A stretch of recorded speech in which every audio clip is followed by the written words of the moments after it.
Bueno, pues muy buenas noches para todas y para todos.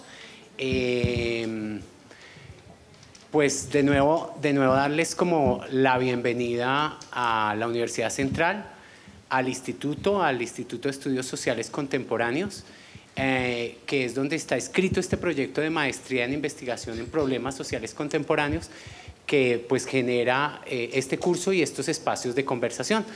Queremos que se sientan en su casa, que se sientan a gusto y agradecemos de verdad enormemente que con todas las dificultades para venir un jueves a esta hora, sus mercedes estén aquí con nosotros y con nosotras en algo que es como el escenario de el pensarse la vida, la existencia y el país, lo cual no es tan usual en el día a día de muchos de nosotras y nosotros. Pues yo tengo la misión hoy básicamente de instalar el conversatorio y presentarles a la mesa que nos está acompañando. El conversatorio, entonces, vuelvo y les recuerdo, cierra el curso, la cátedra inaugural de la maestría en investigación en problemas sociales contemporáneos. Hoy cerramos pues con broche de oro toda la presencia de Santiago y las compañeras y compañeros que nos han acompañado en estas 2 semanas y media de experiencia, de preguntas. Y hoy pues la idea es que conversemos alrededor de varias de las planteamientos que Santiago nos ha compartido y sobre los cuales hemos debatido en el curso. Y es el pensarnos los pueblos y culturas afro de Colombia desde 3 categorías que él nos ha planteado fuertemente para entender un proceso histórico y un presente, digamos, vital, actual. La idea de que hay como un genocidio, un etnocidio y un ecocidio que ha focalizado en los pueblos afro, que no es nuevo y que afecta no solamente la posibilidad de construcción de un pasado y de unos saberes, más bien despojados, invisibilizados, sino que también afecta las condiciones materiales del presente. Entonces, a mí, mi manera de entender el conversatorio hoy tiene que ver como que a propósito de la experiencia de los pueblos afro en Colombia y de los despojos que han padecido y padecen, pues vamos a hablar también de la posibilidad de construir un país donde quepamos todos y la posibilidad de pensar una paz más intercultural. Santiago nos ha planteado si estamos pensándonos o dejando que otros y otras piensen una paz como muy blanqueada, y entonces la invitación del conversatorio me ha parecido apasionante porque para muchos de nosotros y nosotras nos pone otra lente para mirar esto de construir una paz estable, duradera, donde de verdad quepamos, como decían los zapatistas, un mundo donde quepamos más mundos. Entonces, sin más preámbulo, pues les damos la bienvenida al conversatorio y nos acompañan pues hoy varias personas para conversar junto con Santiago. Está Luz Marina Becerra, que está por aquí. Ella es secretaria general de Afrodes. Afrodes es la Asociación de Afrocolombianos Desplazados y Desplazadas, y ella es coordinadora del proceso de Mujeres La Comadre, algo que Luz Marina nos contará ahora qué es. Bienvenida, esta es tu casa y tu escenario de debate y de conversación. También nos acompaña Dani Ramírez, que está a su derecha. Dani ella viene de la Comisión de la Verdad y ella es integrante del grupo de trabajo étnico ahí en la Comisión de la Verdad. Está también Celia Páez, por acá, perdón que te señale, del Centro Nacional de Memoria Histórica. Muchas gracias por venir también a conversar con nosotros y nosotras. Y ella es investigadora del grupo de enfoque étnico. Y el conversatorio lo va a moderar, bueno, está el profesor Santiago Arboleda, nuestro súper invitado, así maestro, como se decía antiguamente, maestro de saber. Y bueno, sin más charreteras porque ya le hemos oído 2 semanas. Va a moderar el conversatorio el profesor Dairo Sánchez Mojica. Él es el director de la maestría que genera estos conversatorios y bueno, un hombre blanco que se pregunta por la posibilidad étnica de la existencia. Entonces hoy quería blanquearlo en esa presentación. Bueno, y él dice que es un blanco, le dicen que es un blanco disidente y eso me parece bonito también que nos cuente ahora. Nos acompaña hoy nuestro rector, el doctor Rafael Santos, pues que para nosotros es muy hermoso que alguien de la rectoría, la cabeza de la universidad, nos acompañe en la instalación de este tipo de eventos. Entonces los dejo con el doctor Rafael Santos justo para que instale el evento. Muchas gracias. Muchísimas gracias, Manuel Roberto. Pues para mí es un honor participar en un escenario de esta condición, en un momento particular, en una coyuntura particularmente difícil para la población afrodescendiente colombiana. Yo le decía a Manuel Roberto que esa es la esencia y la razón de ser de una universidad, es ser el escenario donde podamos formular tantas preguntas como podamos y explorar la posibilidad de encontrar respuestas que sean convincentes y que, más que convincentes, ayuden a resolver problemas. Quiero saludar muy especialmente a Luz Marina Becerra, la secretaria de Afrodes. Muchas gracias por acompañarnos en este conversatorio tan importante.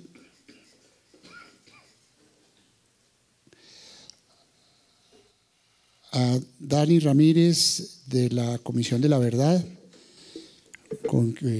tuvimos un encuentro muy interesante con algunos de los comisionados perdón la redundancia, de la Comisión de la Verdad, a ver cómo la universidad se incrusta en todo ese reto que se ha propuesto la comisión.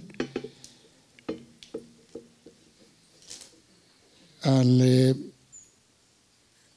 la representante, perdón, Celia de la Comisión de la Memoria Histórica, al moderador, a Dairo Sánchez Mojica. Muchas gracias por estas iniciativas, profesor, que ponen estos problemas en el centro de la discusión. Y por supuesto a nuestro invitado especial que cierra con esta cátedra del segundo ciclo de 2018, la maestría en estudios sociales contemporáneos, investigación en problemas sociales contemporáneos de la Universidad Central, el profesor Santiago Arboleda Quiñones, profesor de la Universidad Andina Simón Bolívar del Ecuador, y una eminencia en tocar los puntos más álgidos de toda esta problemática de estas comunidades. Muchísimas gracias a todos ustedes por acompañarnos en esta tarde. Es tan solo en la historia reciente de nuestro país que nos reconocemos explícitamente como una nación formada por pluralidad de culturas y de razas. Fue tan solo hasta la Constitución Política de 1991 que por primera vez se enunció la etnicidad de las comunidades negras, afrocolombianas, palenqueras y raizales. Esto implicó que el Estado colombiano les reconociera su ancestralidad africana y, por tanto, una historia y unas prácticas culturales, conocimientos transmitidos por muchas generaciones e incluso su íntimo vínculo con los territorios. Justo todo aquello ha permitido que a los pueblos afros sobrevivir en lo que hoy es Latinoamérica y el Caribe. Así, la Carta Magna del 91 los erigió en sujetos de derechos, singularizados por su etnicidad. Pero esto no ha sido nada fácil.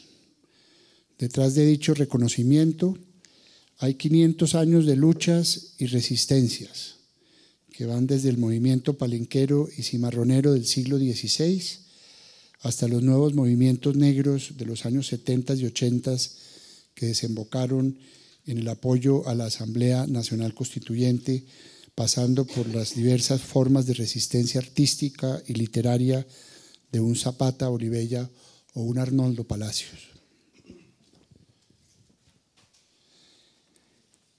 En tanto, sujetos de derechos étnicos bajo la Ley 70 de 1993 obtuvieron la posibilidad de propiedad colectiva sobre los territorios que históricamente habían venido habitando desde la violenta diáspora inducida en el continente africano por Europa. Son pueblos que han pasado por la tragedia de ser primero prisioneros, luego esclavos y finalmente fuerza de trabajo asalariada una vez abolida la esclavitud solo hasta el siglo XIX en Colombia, pero cuya discriminación racial y el despojo territorial consecuente continúan hasta nuestros días.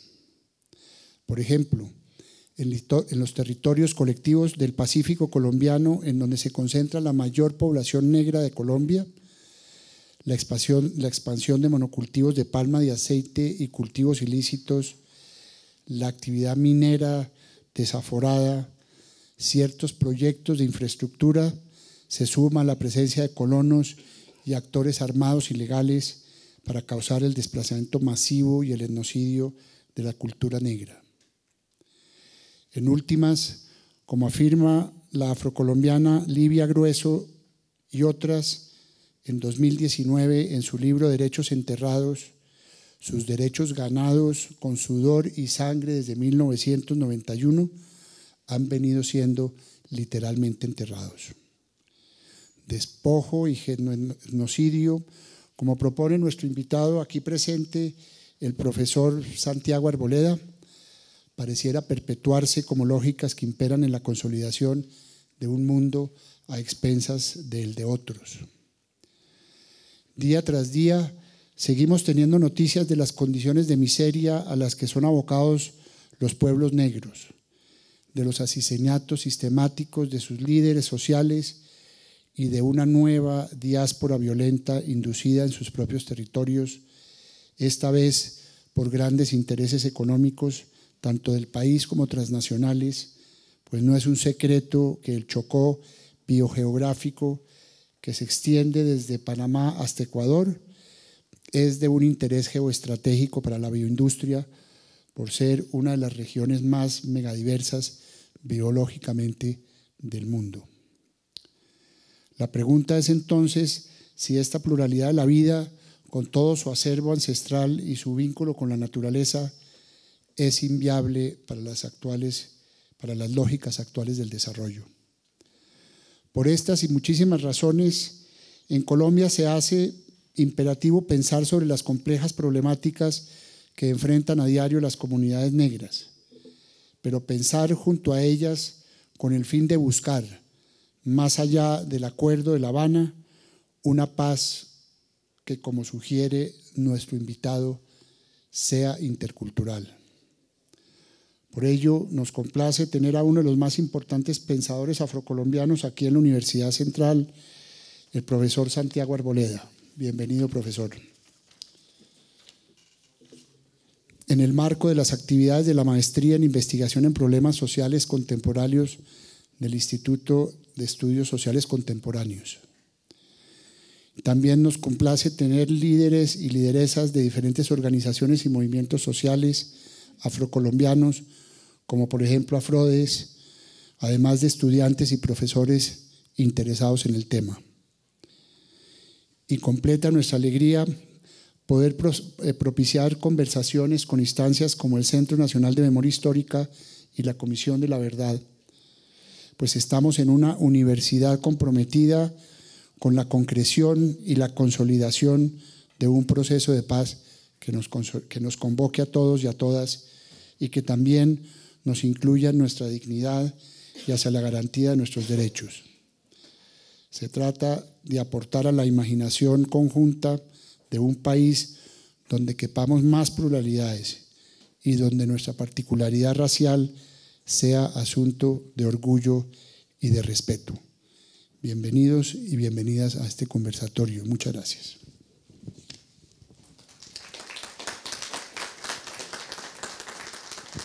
Muchas gracias, señor rector. Buenas tardes para todas y todos, los asistentes y las asistentes que nos acompañan en esta tarde, y también a las personas que nos están acompañando vía streaming. Muchas gracias por dedicar un tiempo para pensar este asunto tan importante.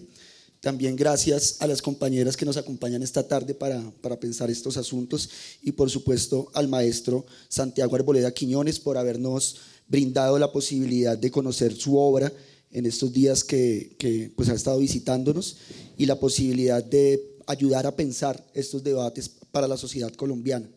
Yo quisiera señalar dos cosas de manera muy puntual, y es que por un lado el profesor Arboleda nos propuso digamos, marco temático para conversar esta tarde, que denominó Colombia, el etnogenocidio más grande de las Américas. ¿Será posible una paz intercultural? Y yo quisiera sobre este título señalar dos cosas, ¿no? Lo primero es que no es una exageración. Cuando se está señalando justamente que en Colombia existe el etnogenocidio más grande de las Américas, no es un tema alarmista, es un tema, como vamos a ver en esta tarde, de una situación empírica que experimenta nuestra sociedad y que justamente por una condición de racismo estructural la sociedad no percibe, ¿sí? Asistimos a una situación de ecogenoetnocidio, que ya vamos a ver en qué consiste esta categoría, y aún no nos hemos percatado de que estamos viviendo esa situación como parte de nuestra experiencia en el presente. Y lo segundo, que la pregunta ¿será posible una paz intercultural? Implica justo pensar qué estamos entendiendo por interculturalidad, ¿no?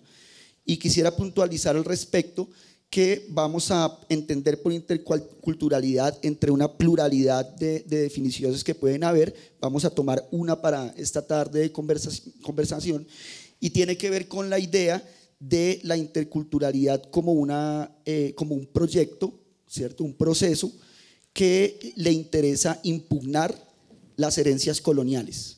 Vamos a entender interculturalidad en términos de un pensamiento crítico que problematiza lo que algunos autores y autoras del sur global ya han llamado la colonialidad, ¿no? Un patrón de poder que ordena la experiencia social contemporánea y que actualiza justamente las jerarquías etnorraciales que definieron la construcción de la modernidad. Yo señalaría esos dos elementos y a continuación agradezco al profesor Santiago Arboleda que nos pueda comentar un poco también como punto de partida de la conversación qué es este tema del ecogenoetnocidio, por qué nos propone este neologismo y qué quiere significar con esto. Nuevamente, gracias a todas y a todos. Bueno, gracias. Estoy un poco afectado de la garganta, pero buenas noches a todos, a todas. Les agradezco mucho su presencia. Gracias a todos, al señor rector de la Universidad Central, a los colegas y amigos que han hecho posible que yo pueda compartir en estas semanas algunas ideas y a las compañeras que me acompañan aquí en esta conversación con ecogenoetnocidio, ¿cierto? Lo que se quiere significar ante todo es una posibilidad interpretativa que primero supere el nivel descriptivo que tenemos, ¿cierto? Y fragmentado de las múltiples vejaciones, agresiones o violaciones a los derechos de estas comunidades, ¿cierto? Y que estarían en el orden de violaciones a los ecosistemas, agresiones a los ecosistemas, a los territorios, violaciones a los cuerpos, eliminación física como sigue sucediendo con el genocidio, ¿no? Y violaciones a la cultura, ¿no? Es decir, el ecogenoetnocidio quiere entonces, desde una perspectiva de justicia histórica, ser una alternativa para la comprensión de la deuda histórica o la herida histórica colonial, ¿no? De la trata, que ha generado una exclusión consuetudinaria constante y una opresión constante y entonces, digamos, un faltante de ciudadanía, ¿cierto? Y de humanidad.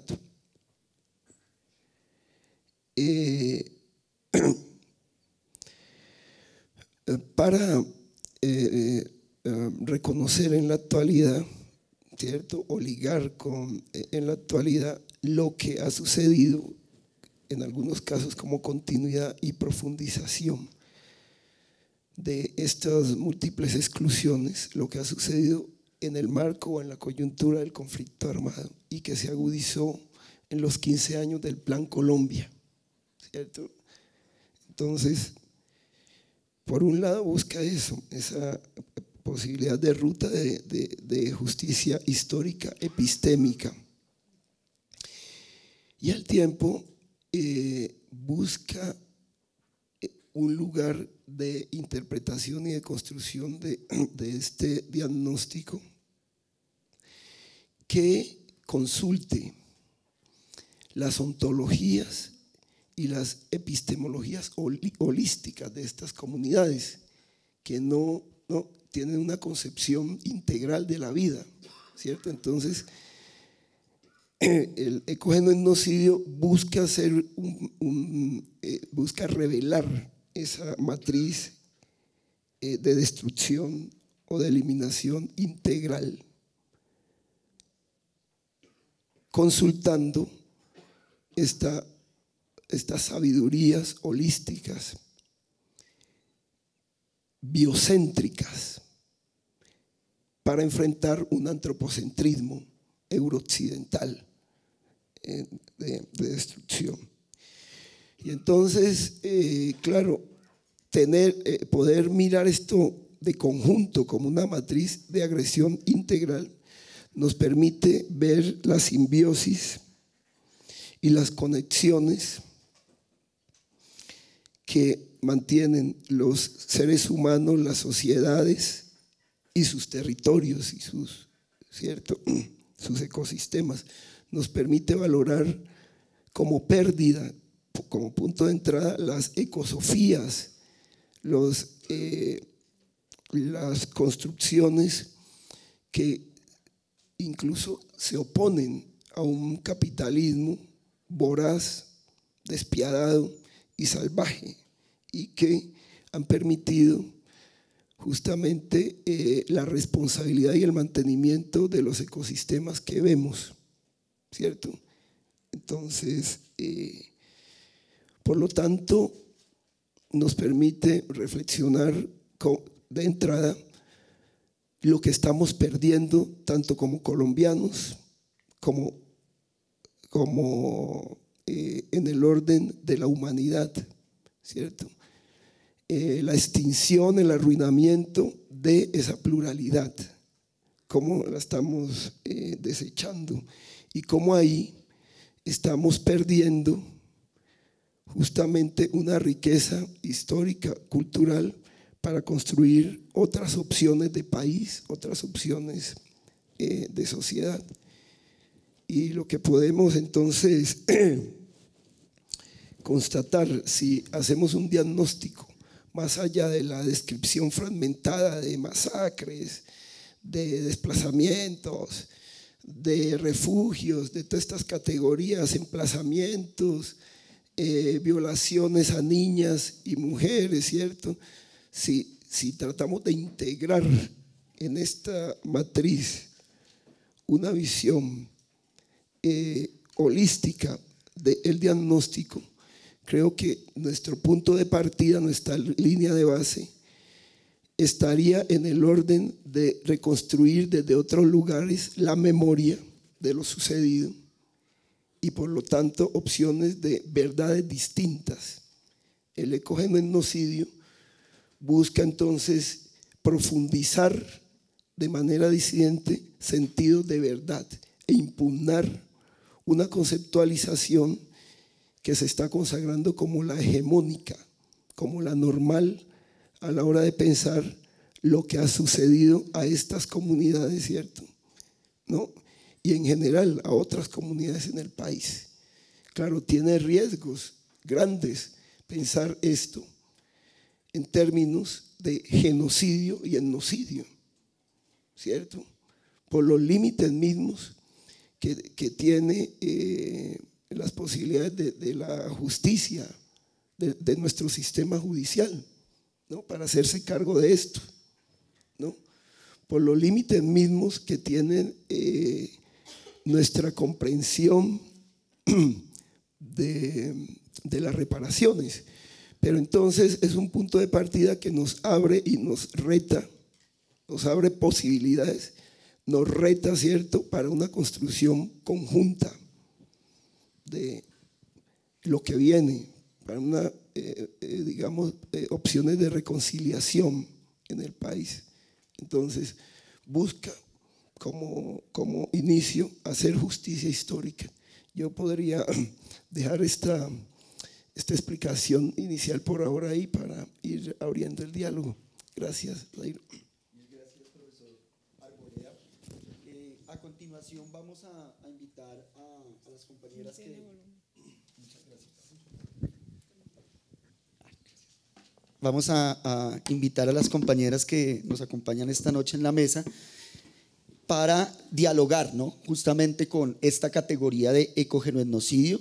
Quizás ahora más adelante el profesor Arboleda también nos pueda compartir por qué ha venido señalando que se trata del etnogenocidio más grande de las Américas a través de una serie, digamos, de datos que nos permiten constatar esta situación. Pero en este sentido quisiera que podamos en una bisagra dialogar con el planteamiento del profesor Arboleda, con esta categoría de ecogenoetnocidio como matriz de análisis de nuestra experiencia como sociedad contemporánea, y al mismo tiempo poder compartir un poco tanto de la experiencia que ha trabajado el Centro Nacional de Memoria Histórica, AFRODES, y los desafíos que tiene la Comisión de la Verdad al respecto, para que podamos al mismo tiempo compartir reflexiones singulares y poder dialogar con el planteamiento del profesor Arboleda.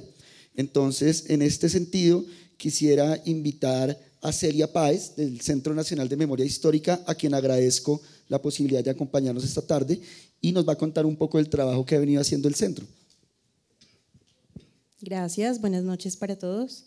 Bueno, yo, como lo mencionaba en la presentación, hago parte del grupo de enfoque étnico, de enfoques transversales del Centro Nacional de Memoria Histórica, y particularmente acompaño el proceso de memoria de Bojayá. Entonces, como que había muchos puntos de conexión con las temáticas de este conversatorio, y justamente exponer pues aquí también el trabajo del Centro de Memoria pues es algo como muy amplio, pero pues me va a permitir un poco en nombre de mi equipo, del equipo del que hago parte, pues comentarles un poco de la hoja de ruta que tenemos dentro del enfoque étnico, que es un poco cómo hemos venido trabajando en procesos y experiencias de memoria histórica con comunidades étnicas. Básicamente dentro del enfoque étnico tratamos siempre como de defender esta mirada diferencial en el trabajo con comunidades, como reconocer las diferencias que justamente interculturalmente tienen estos procesos de memoria histórica, y que además sí están atravesados por todo un conflicto y se entienden desde diferentes niveles, desde el tejido social como tal, pero que implican también la afectación a un territorio, a una espiritualidad, a una socialización, como que atraviesan totalmente el modo de vida de las comunidades.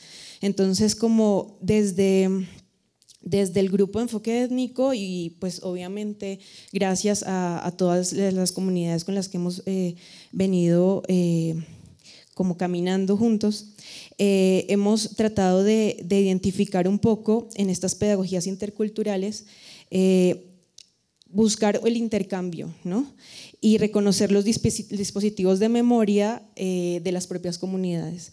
Es así como justamente hemos buscado identificar algo que pues obviamente en las comunidades ya existe, y es como estos dispositivos de memoria, como el caso del alabado, como para traerlo aquí. Y es a través de estos dispositivos como la memoria histórica se sigue construyendo y se sigue renovando. Entonces, en el alabado, que es una forma tradicional de acompañamiento de los rituales funerarios, hay como toda una serie de espiritualidad, ¿no?, de concepción de la vida, concepción de la muerte.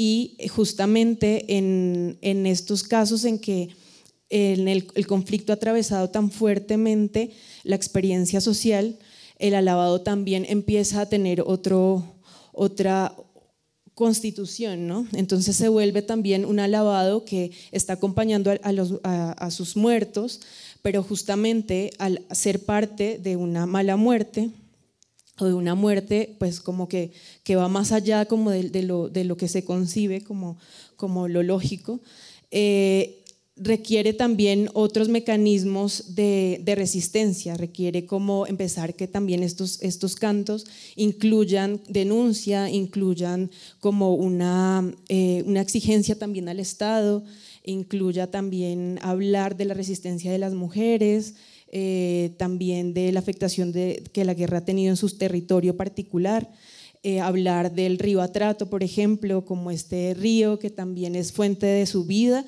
pero que se ha llenado de sangre y que eso también da cuenta de la profundidad del conflicto. Entonces, como reconociendo estos dispositivos de memoria en clave de fortalecimiento del tejido social, como que nos da muchas claves de análisis y de reflexión para reconocer como la profundidad de las afectaciones del conflicto y buscar también maneras de reconstrucción, y más que buscar, como reconocer cómo en las mismas comunidades y en los mismos territorios se están dando estos procesos. Igualmente, reconocer el territorio como víctima es otro de la hoja de ruta del grupo, y es justamente, creo que tiene también resonancia con esta propuesta del profesor Arboleda sobre el ecogenocidio, y es reconocer que este territorio pues también ha sufrido, también ha sido víctima, y justamente reconocer la experiencia social dentro de un territorio particular, que no es lo mismo hablar pues justamente de estos pueblos de agua y como las formas de relacionarse, las formas de transportarse, como los flujos de la vida según como sea el territorio de las comunidades. También reconocer la larga duración del conflicto y pensar un poco que el conflicto armado como tal hace parte de una cadena de repertorio de violencias. Y entonces si entendemos como muchas comunidades nos enseñan a entender su historia, que viene desde muchos, pues como que es una historia muy compleja y muy profunda. Entonces que justamente este conflicto viene conectado de la mano de otros repertorios previos de violencias. Y igualmente los factores subyacentes al conflicto, como todas estas coyunturas políticas, sociales y económicas que hacen que exista una pervivencia y una intensidad de los modelos de desarrollo hegemónico que tengan una afectación directa sobre la región y sobre ciertas comunidades particulares. Esto es un poco como le decía, como la hoja de ruta del grupo, y a lo largo de muchos años hemos ido acompañando diferentes procesos, reconociendo ante todo pues como la autonomía y la agencia de las comunidades, y como agradeciendo ser parte del proceso, y sobre todo dentro de estos procesos de construcción de memoria histórica, buscando como también otras narrativas de los procesos de resistencia, de los que también podremos hablar más adelante, y pues en el caso de Bojayá también como muchos puntos particulares para compartir ahora, que creo que luego podemos también complementar. Mil gracias, Celia. Invitarles a invitarlos, ¿no?, a que conozcan el informe sobre el caso de Bojayá del Centro Nacional de Memoria Histórica, y por supuesto el informe sobre el caso de la ciudad de Buenaventura, ¿no?, que también produjo el Centro Nacional de Memoria Histórica. Yo quisiera resaltar un elemento, y es que aún no contamos con un informe sistemático integral, ¿no?, de las afectaciones de la guerra frente a las comunidades y los pueblos afrocolombianos, ¿cierto? Es un desafío que aún tenemos que comprender de manera sistemática y diferenciada a nivel regional qué es lo que pasó acá, ¿cierto? A continuación quisiera compartir también la palabra con Dani Ramírez de Afrodes, para que continuemos con Luz Marina Becerra de Afrodes, para que continuemos esta conversación. Bueno, buenas noches a todas y a todos. Primero que todo, pues agradecerle a Dios, a nuestros orichas, por ponernos aquí en este espacio.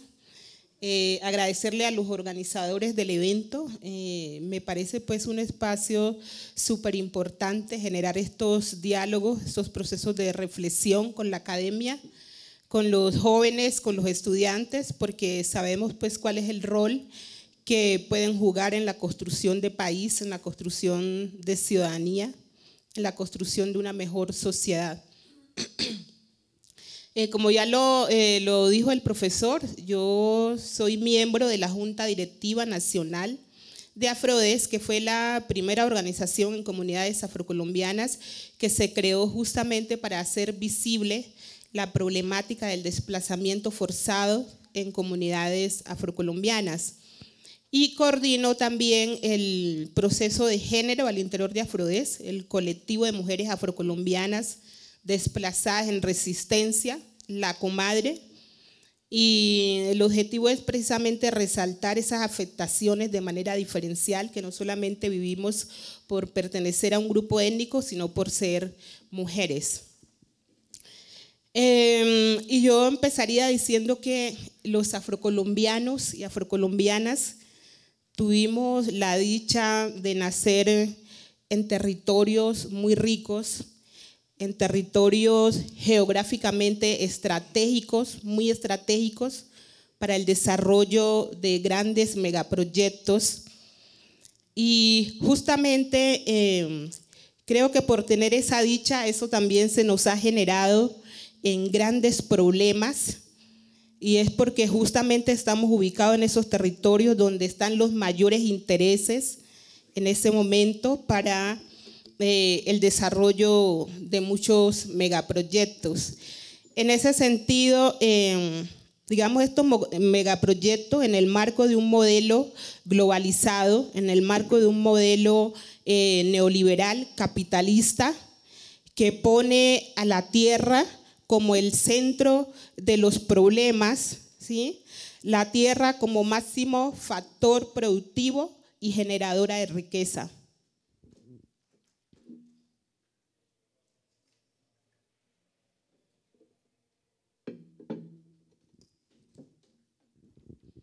La tierra justamente produce la mayor parte de los productos que consumimos. La tierra contiene recursos naturales importantes, recursos hídricos, recursos minerales como oro, carbón, petróleo, esmeralda, platino, diamante, etcétera. Grande diversidad de vegetación y fauna. En ese sentido, la tierra se convierte en el centro de la disputa de los poderosos que concentran el poder precisamente por la explotación de los recursos precisamente que poseen nuestros territorios. Ahí obviamente que las multinacionales, las transnacionales juegan un papel importante para el desarrollo de los megaproyectos, como ya lo mencionaba. Entonces, todo esto genera la guerra, y ahí entonces el narcotráfico juega también un papel como principal sustento para mantener la guerra, por lo que se necesita la tierra para cultivar estos monocultivos de uso ilícito. Entonces surgen los grupos armados ilegales, los que necesitan sembrar el terror en los territorios, ¿sí? Para despojar justamente a las comunidades que en algún momento nos convertimos en un estorbo frente a todos esos intereses que hay en los territorios nuestros. Entonces, estos grupos básicamente se convierten en los administradores de justicia en los territorios de comunidades negras, indígenas y campesinos. Entonces se dan las confrontaciones armadas por la disputa del territorio, por las rutas del narcotráfico. Todo esto entonces genera asesinatos de nuestras comunidades, desapariciones forzadas, reclusamiento de los jóvenes, de nuestros hijos, violencia sexual, ¿sí?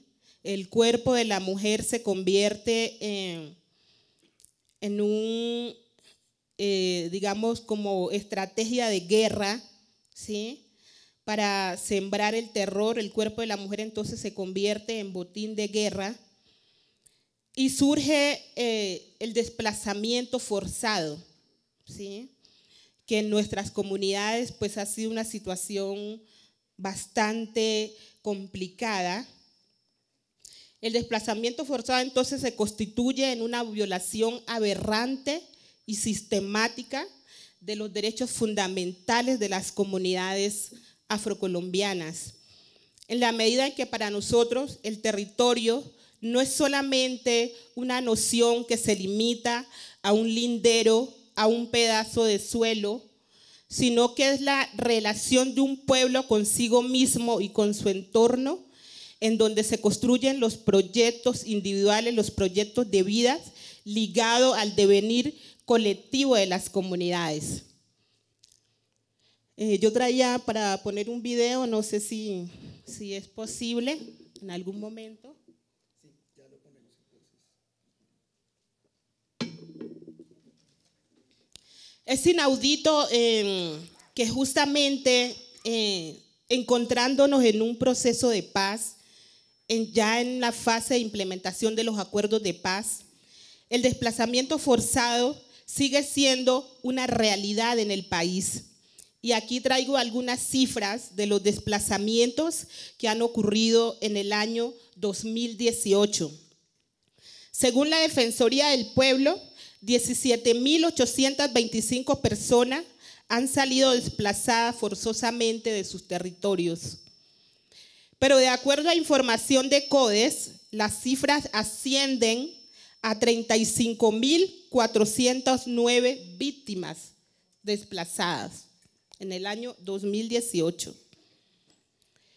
Estos desplazamientos se han concentrado en su gran mayoría en 3 zonas: en el Catatumbo, en el norte de Santander, en el núcleo de Paramillo, Bajo Cauca, Antioquia y sur de Córdoba.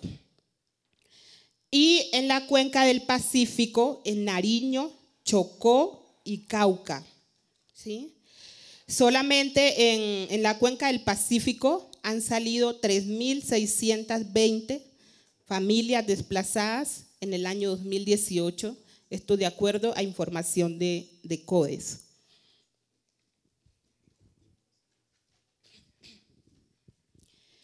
Como ya lo mencionaba, el desplazamiento ha tenido un impacto desproporcionado y diferenciado, no solamente en la población afrocolombiana, sino también en las mujeres afrocolombianas. Cuando se desplaza una mujer afrocolombiana de sus territorios, significa atentar contra su cultura, significa atentar contra sus formas de vida, usos y costumbres. Se genera un proceso de desintegración de la familia, de la comunidad. Es someterla a ritmos distintos de vida, diferentes a los de su cultura, a los de su cosmovisión, su forma de ver y habitar el mundo. Es atentar contra la base para la supervivencia de su cultura y de su familia y de su comunidad. En el sentido de que la mujer afrocolombiana ha sido el centro de la organización familiar y de su estabilidad, ha sido la defensora de la vida y de la prole, reproductora del conocimiento, de cultura, del cuidado de la salud, labores pedagógicas como alfabetización, educación a los niños, maestras, sabiondas, mayoras, ¿sí? Ha sido la transmisión de los valores culturales. Ha jugado el papel también en el cuidado de la economía, las prácticas de producción, las manocambiadas, los trueques, ¿sí? En ese sentido, el desplazamiento forzado pues genera grandes impactos en la vida de las comunidades afrocolombianas y especialmente en la vida de las mujeres.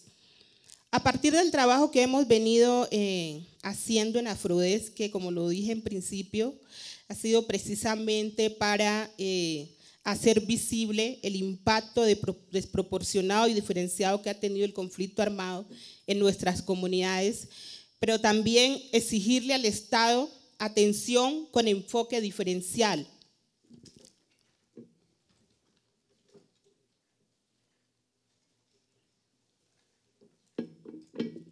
Porque es claro que cuando salimos de nuestra cultura, no solamente perdemos unos bienes materiales que dejamos en nuestros territorios, sino que es toda una cultura que tiende a perderse y creemos que es uno de los mayores impactos del conflicto armado en el pueblo afrocolombiano y del desplazamiento forzado.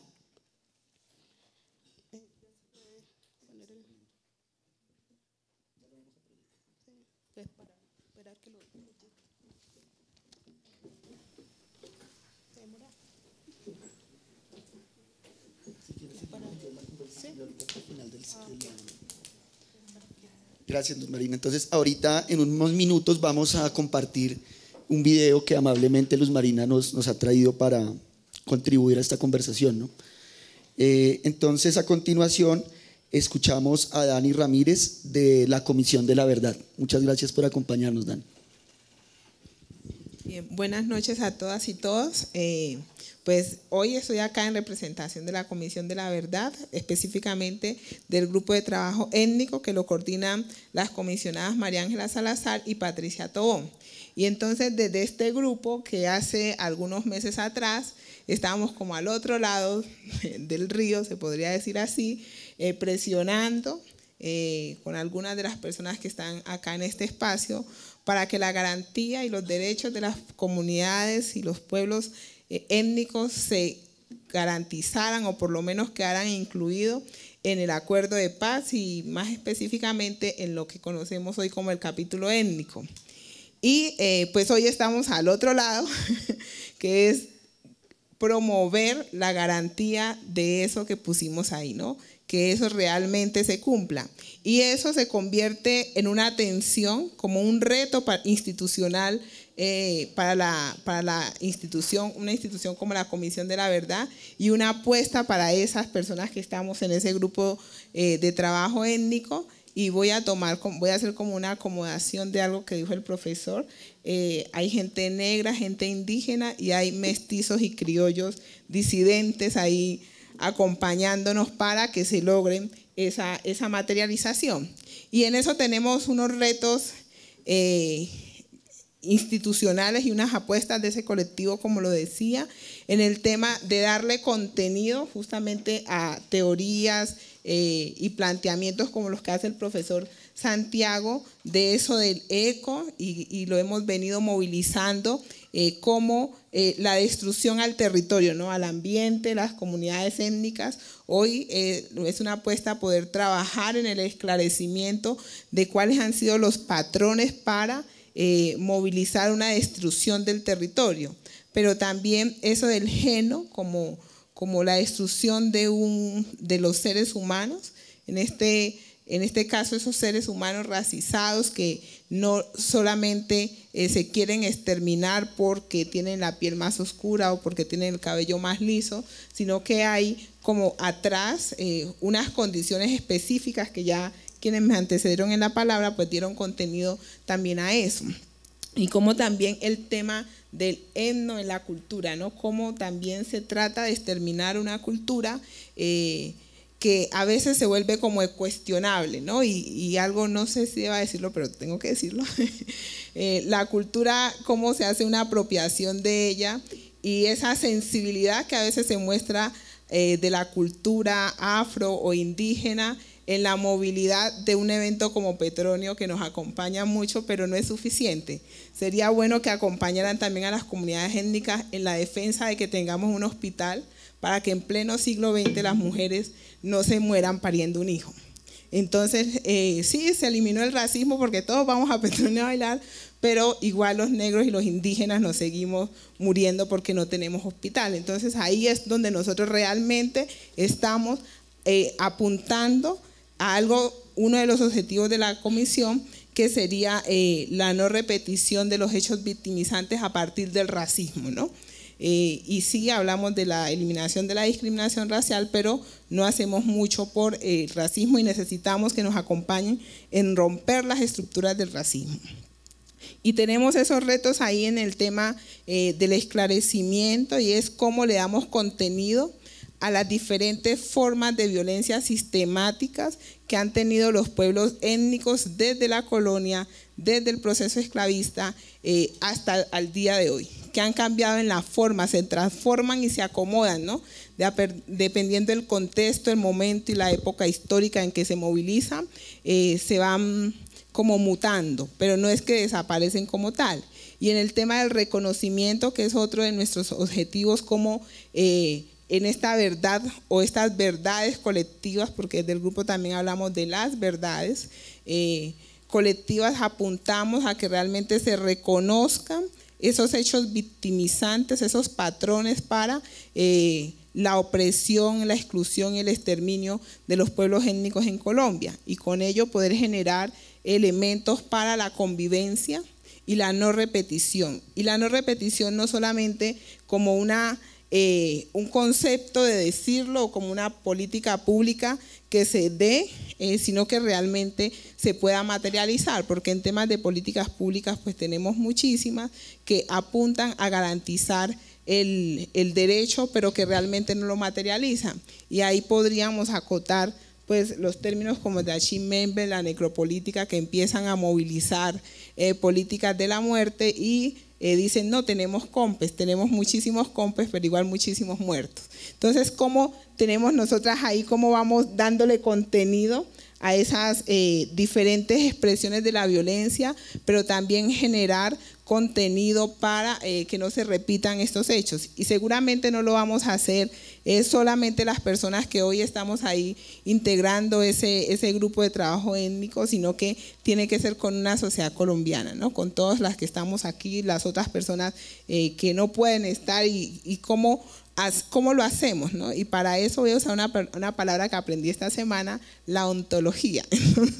Tenemos que construir una ontología para los pueblos étnicos y poder establecer los patrones que nos tienen en esta situación, y poder algún día hablar de condiciones dignas de vida y poder realmente ser considerados como seres humanos en una sociedad como la nuestra.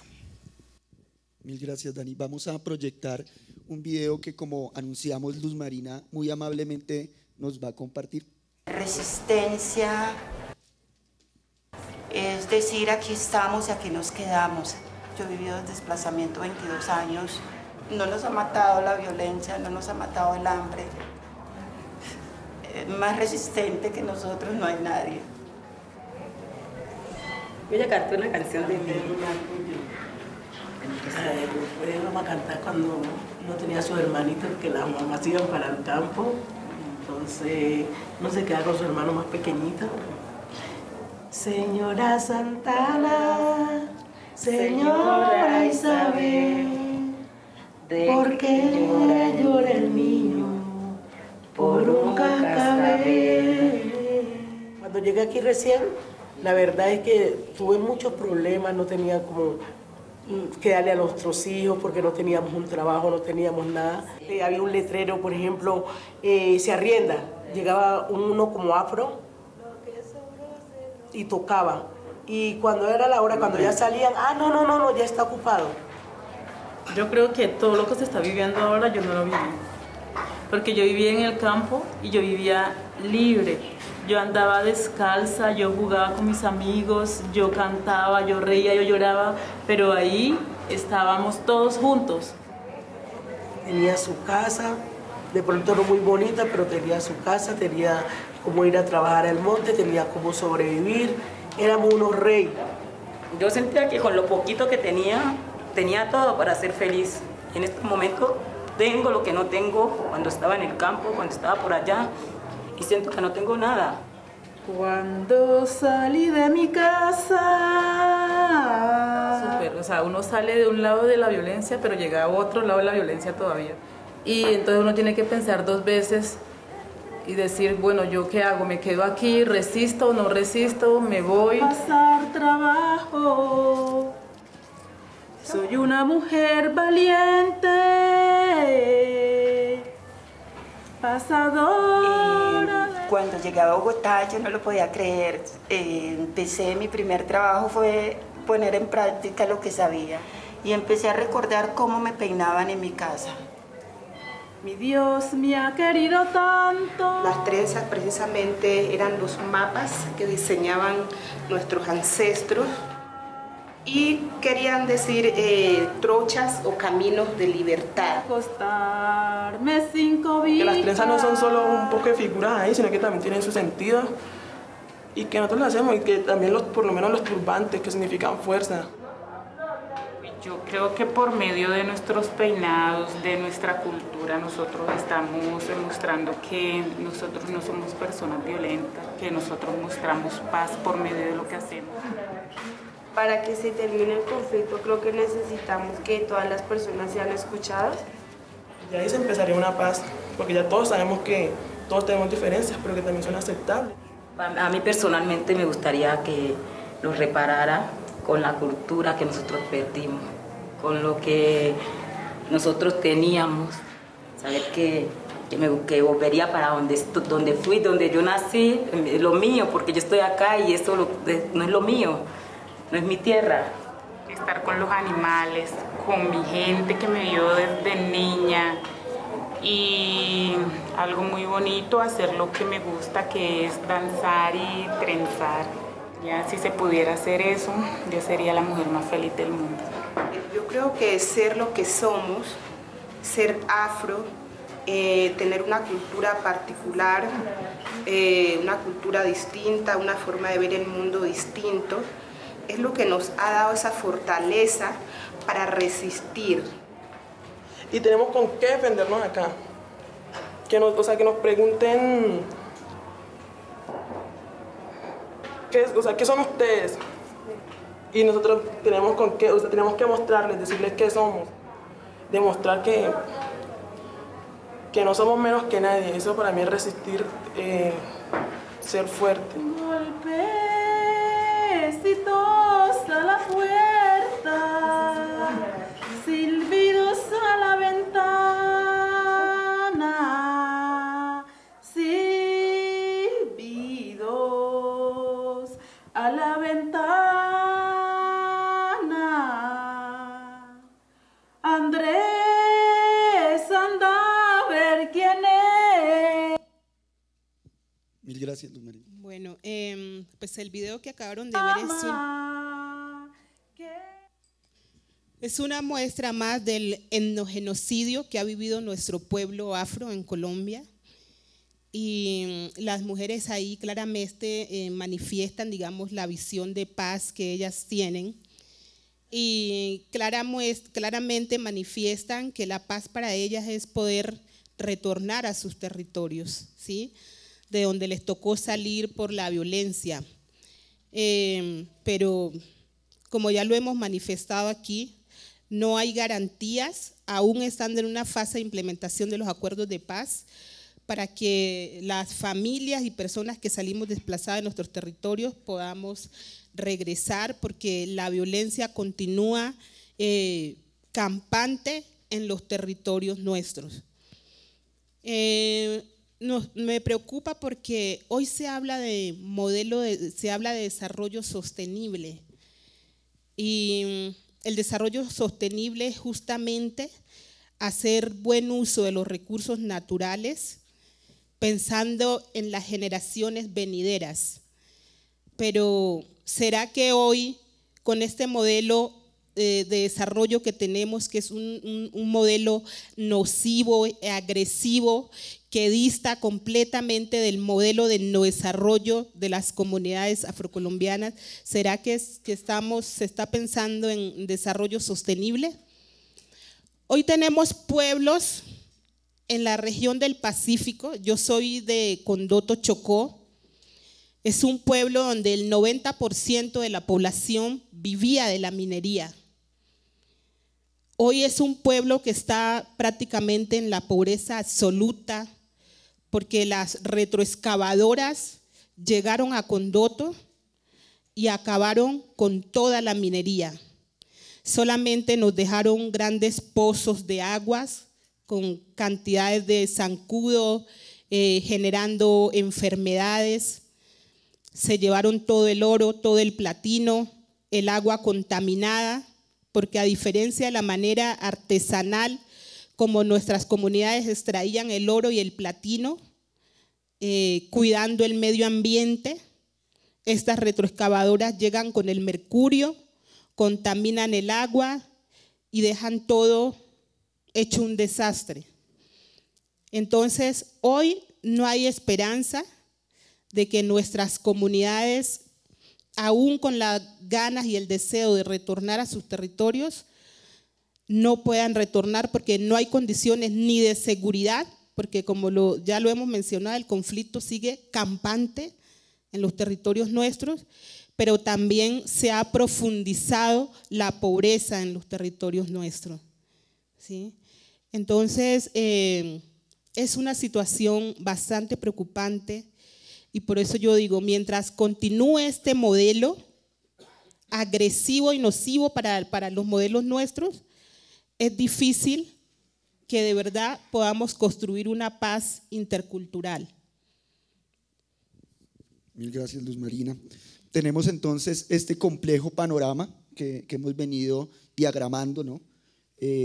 Podemos constatar efectivamente que la categoría de ecogenoetnocidio no es un aditivo, sino un elemento para comprender una situación muy compleja que viven los pueblos afrodescendientes en Colombia. Un dato, por ejemplo, del censo de 2005 permite constatar que la pirámide poblacional de los pueblos afro en Colombia se invirtió, ¿no? De pueblos que eran fundamentalmente pueblos rurales, ahora la mayoría, en 2005 se constató que la mayoría de la población afro habita las ciudades del país, ¿no? Entonces es el efecto de esta maquinaria de destrucción territorial, cultural y de genocidio, ¿no? En este panorama complejo, pues vamos a continuar la conversación sobre este panorama complejo con la pregunta, digamos en perspectiva, ¿no? de la situación, de la coyuntura que está viviendo en este momento el país, y es qué tipo de verdades se requieren para la construcción de la paz intercultural. Entonces quisiera invitar nuevamente a las compañeras y compañeros a que podamos conversar al respecto. Profesor Arboleda, quisiera iniciar. Sí, Dairo, pues darle un poquito más de cuerpo, desarrollo a esto del ecogenoetnocidio. Bueno, Colombia tiene, según el censo del 2005, la tercera población afro más significativa de las Américas, después de Brasil y los Estados Unidos, ¿cierto? El censo del 2010, en el caso brasileño, mostró que esa población afro mulata es mayoritaria.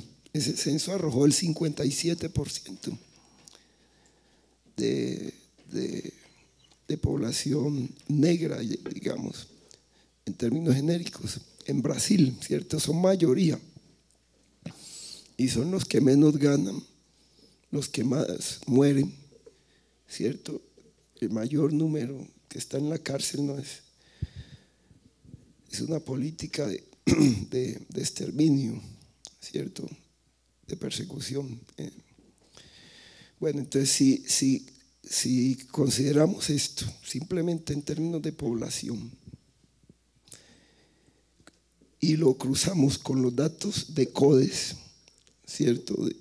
Datos que CODES publicó el año pasado, de que solamente digamos al pesar en víctimas de distintas violaciones, víctimas afrocolombianas, esto podía de pronto superar los 2 millones de víctimas afrocolombianas. Y el censo del 2005 nos dijo que Colombia tenía el 10%, 10.3, 10.4 de la población, es decir, como 4.400.000, 300 y pico. Entonces estamos hablando de una afectación del 50% de la población afrocolombiana o un poco más. Es a esto que le llamó la Corte Constitucional en el auto 05, ¿cierto?, del 2009, le llamó, ¿cierto?, lo desproporcionado del conflicto, ¿cierto? Meramente con esas cifras ya podemos demostrar de que se trata de un genocidio y un etnocidio. Es decir, ese peso en una determinada población no está sucediendo ni en Brasil ni en los Estados Unidos con esa proporción, ¿cierto? Entonces, ese es el elemento fundante para decir de que se trata del genocidio y el etnocidio más grande de las Américas. Entonces, para hablar de memorias y verdad, Colombia está dispuesta a reconocer esto como una verdad. Primer asunto, ¿cierto? Nos podemos seguir entendiendo en términos de que lo que se ha hecho con una población constitucionalmente reconocida como grupo étnico es un genocidio y un etnocidio, estamos dispuestos. Segundo asunto, segundo elemento, estamos dispuestos a reconocer de que esto ha estado generado por el racismo histórico estructural contra esta población y contra otras poblaciones como los indígenas, ¿cierto? Segunda verdad, a ver si estamos, ¿cierto? Es decir, son estas memorias sociales, históricas, las que pueden conducir a la verdad. Tercera verdad, estamos dispuestos a reconocer de que este racismo histórico estructural es el que el motor, el que ha servido para que las violencias múltiples tengan una continuidad y se permitan constatar en la larga duración, ¿cierto? Es decir, la violencia más allá, las violencias estructurales más allá de la coyuntura del conflicto armado, antes, ¿cierto? Y cómo continúan en el posacuerdo. Cuarto, estamos dispuestos en ese sentido a decir como verdad, como punto de partida para una verdad, que lo que podemos registrar son las memorias de la exclusión y el marginamiento histórico. Y quinto, el Estado colombiano, sus élites, el capital privado, yo estoy pensando en el grupo, en el sindicato antioqueño, en el grupo Aval, en las élites de este país. Y el Estado colombiano está dispuesto, en términos de verdad, a reconocer de que su actuación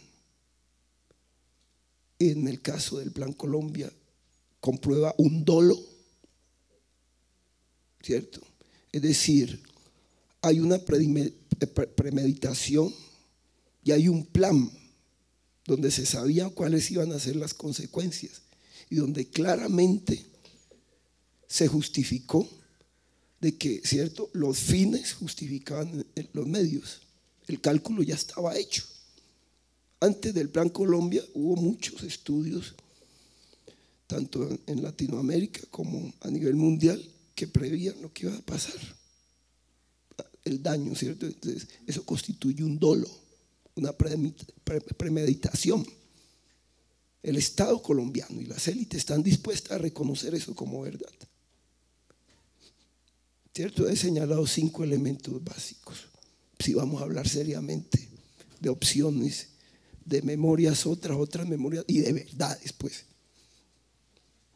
Claro, porque si reconocemos eso, entonces, ¿cierto? Entonces tenemos que reconocer y comenzar a hablar, y debe quedar para el presente y para las siguientes generaciones como verdad de que lo que se le hizo a esta población fue un genocidio, un etnocidio y un ecocidio. Y eso es lo que debe decir la narrativa histórica y las ciencias sociales y los medios de comunicación. Y es sobre eso que vamos a actuar, ¿cierto?, en términos de búsqueda de justicia. Estamos dispuestos, ahí yo veo, ¿cierto?, los grandes retos, porque claro, es posible que que este planteamiento desborde los límites, ¿cierto?, judiciales que tenemos y nos coloque ya en el ámbito internacional, ¿cierto?, donde se pueda juzgar en términos de genocidio, incluso los crímenes que se pueden comprobar ligados a razones políticas, que es un crimen, ¿cierto?, ¿no?, tipificado, pues, ¿cierto?, a nivel internacional. Es decir, el asesinato sistemático a los líderes de los consejos comunitarios, la persecución a las lideresas, ¿cómo se llama eso? Eso no puede quedar en el nivel descriptivo. En el nivel interpretativo sí hay un sistema categorial jurídico que nos permite llamarle, ¿cierto? Y eso no tiene que ver con crímenes ligados a razones políticas. Estamos dispuestos a partir de estos mínimos básicos para que hablemos de qué tipo de memoria y qué tipo de verdad, ¿no? Eso sería, Dairo. Gracias, profesor. Quisiera invitar a Celia, a partir del trabajo del Centro Nacional de Memoria Histórica, ¿qué tipo de verdades se requieren para la construcción de una paz intercultural? Bueno, creo que como lo han expresado anteriormente, el panorama es bien complejo y justamente es un reto.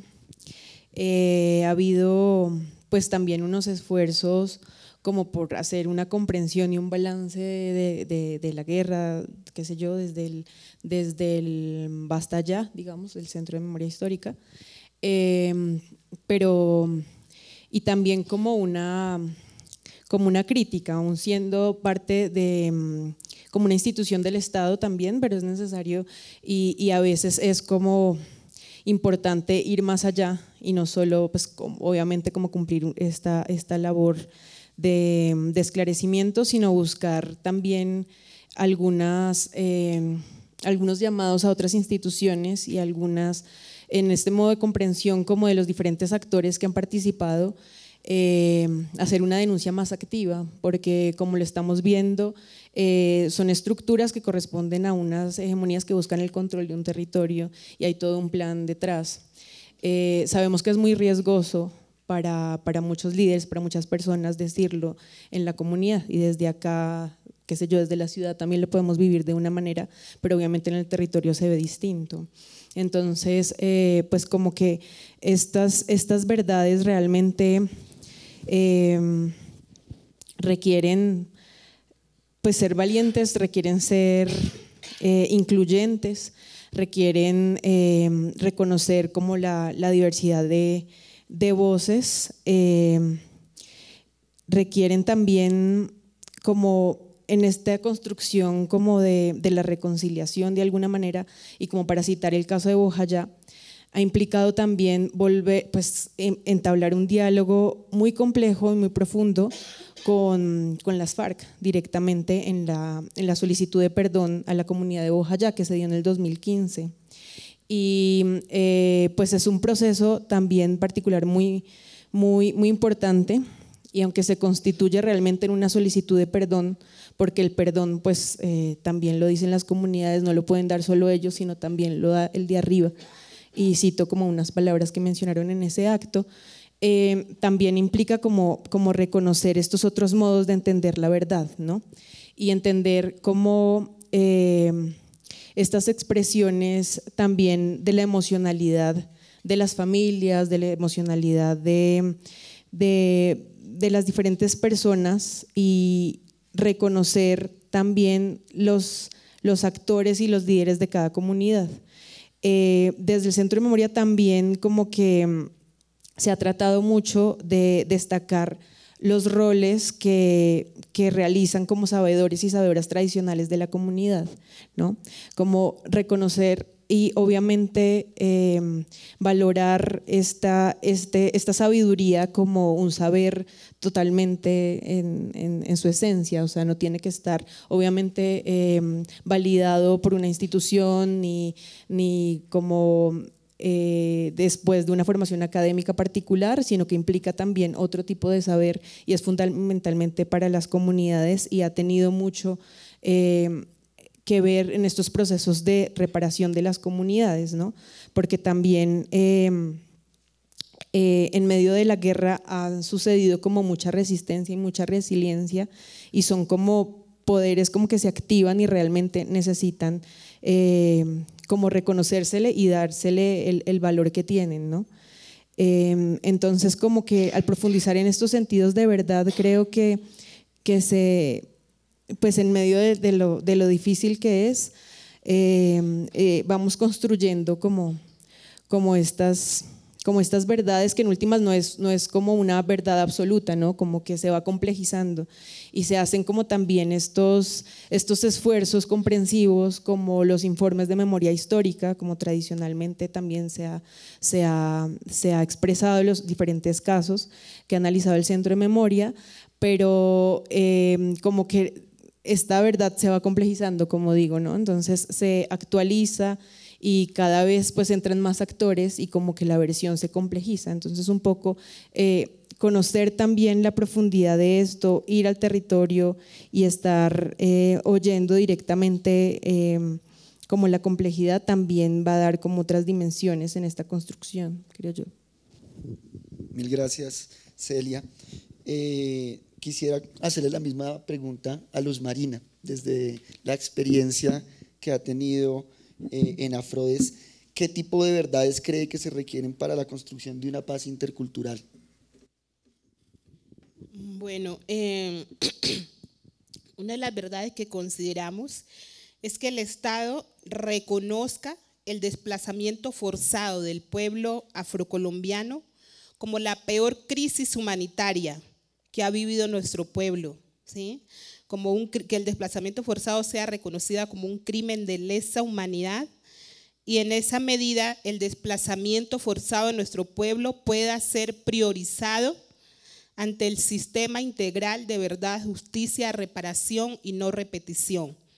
Precisamente la Corte Constitucional en el auto 005 reconoce 10 facetas de riesgo del impacto desproporcionado del desplazamiento forzado en las comunidades negras y esas facetas de riesgo son riesgo extraordinario a la vulneración a los derechos territoriales colectivos, riesgos agravados de la destrucción de la estructura social, riesgo acentuado de destrucción cultural de las comunidades, riesgo extraordinario de la agudización de la pobreza y la crisis humanitaria, riesgo extraordinario del racismo y la discriminación racial, el riesgo acentuado de la desatención para las comunidades que optan por la resistencia y el confinamiento, riesgo agravado de afectación al derecho a la participación de las organizaciones de comunidades negras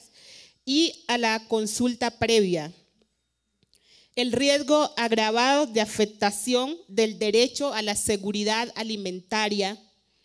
El riesgo agravado a los retornos sin condiciones de seguridad y de dignidad, ¿sí? Por todo eso, creemos que parte de la verdad debe reconocer el desplazamiento forzado, digamos, con todos sus impactos y debe ser priorizado ante el sistema integral de verdad, justicia, reparación y no repetición. Por otro lado, el reconocimiento de los aportes de la población afrocolombiana a la construcción del país. Nosotros históricamente, en el pasado y en el presente, hemos venido haciendo grandes aportes en todas las esferas sociales de este país, pero seguimos sin ser reconocidos. Yo siempre digo que en este país todavía nos miran como si fuéramos forasteros y ya es hora de que nos reconozcan, ¿sí? Por todos los aportes que hemos hecho. Otro elemento sería el reconocimiento del racismo como causa estructural de las múltiples formas de violencia de las que ha sido víctima el pueblo afrocolombiano y en esa medida pedir perdón público. ¿Sí? Serían como por ahora esos tres elementos. Gracias, Luz Marina. Y quiero invitar a Dani, si quisiera, justo dejé esta invitación a Dani al final de esta ronda, justo porque inicia el desafío de la Comisión de la Verdad, ¿no? Frente a este panorama y estas características de lo que implica la verdad en este momento en el país, ¿cierto? Entonces, frente a esta magnitud, digamos, del desafío que tenemos, la comisión tiene 3 años, ¿no? También para poder como afrontar esta situación, y por eso quisimos también que Dani pudiera compartirnos las preguntas que se están haciendo en torno a este tema del tipo de verdades que se requieren para la construcción de una paz intercultural. Luz Marina me estaba diciendo, ahí te las estoy tirando, y tiene razón, ¿no? Tomamos atenta nota de todo lo que dice Luz Marina, que al final también son inquietudes que nos estamos haciendo al interior del espacio, ¿cierto? Y entonces cuando tú decías esa paz intercultural como la impugnación de la herencia colonial, a eso yo, y a la pregunta en general, le hago una contrapregunta. ¿Qué verdad estamos dispuestos a escuchar, ¿no? Y a reconocer? Porque sí, la sociedad colombiana hoy pide verdades, ¿no? Pero esas verdades también pueden no salir frente a lo que realmente queremos escuchar.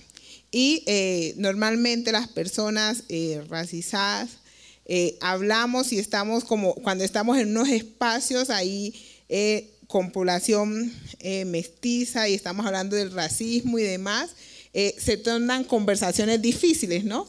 Para ambas partes.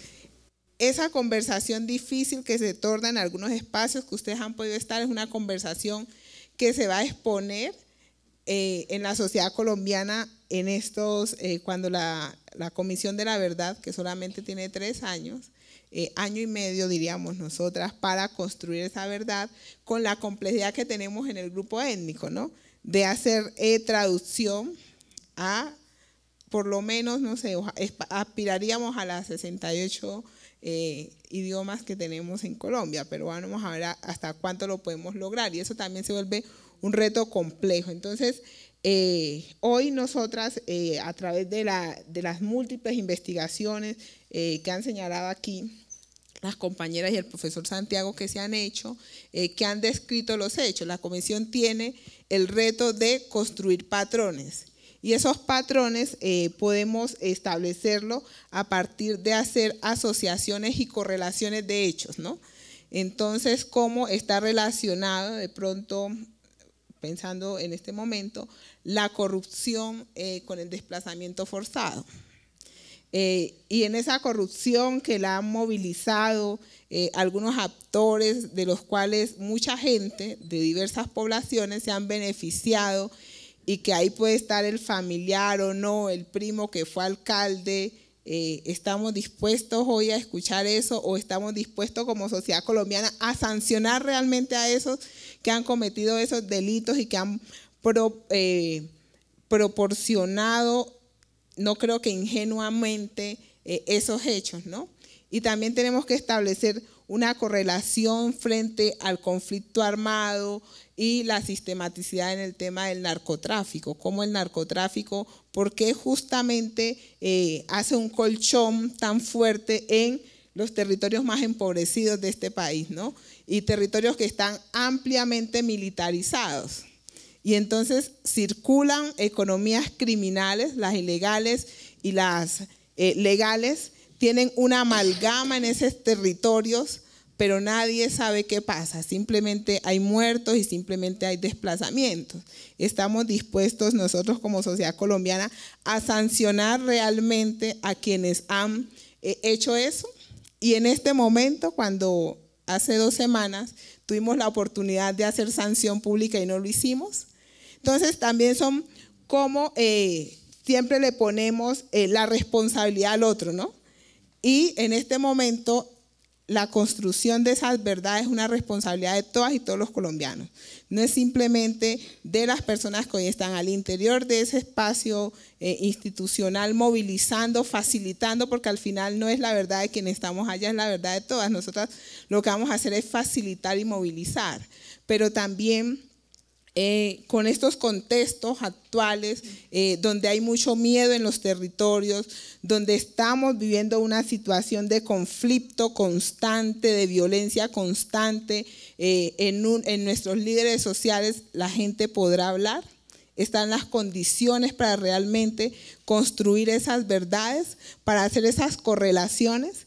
Esos son los retos que tenemos, que nos generan también miedo a nosotras, cómo vamos a movilizar esto, cómo vamos a realmente materializar, porque las expectativas que se tienen son muchas, pero al final es una institución que como institución tiene ventajas y tiene limitaciones, y estamos en un contexto que no es simplemente de voluntades, ¿no? Las instituciones no funcionan con voluntad, funcionan también con ese ente burocrático que pasa por un presupuesto, que pasa por unas voluntades políticas y demás. Estamos en este momento en el contexto político para que se desarrolle esa verdad. Entonces, en esa construcción de verdades hay muchísimas preguntas que pueden movilizar estructuras sociales o pueden movilizar también la individualidad de las personas.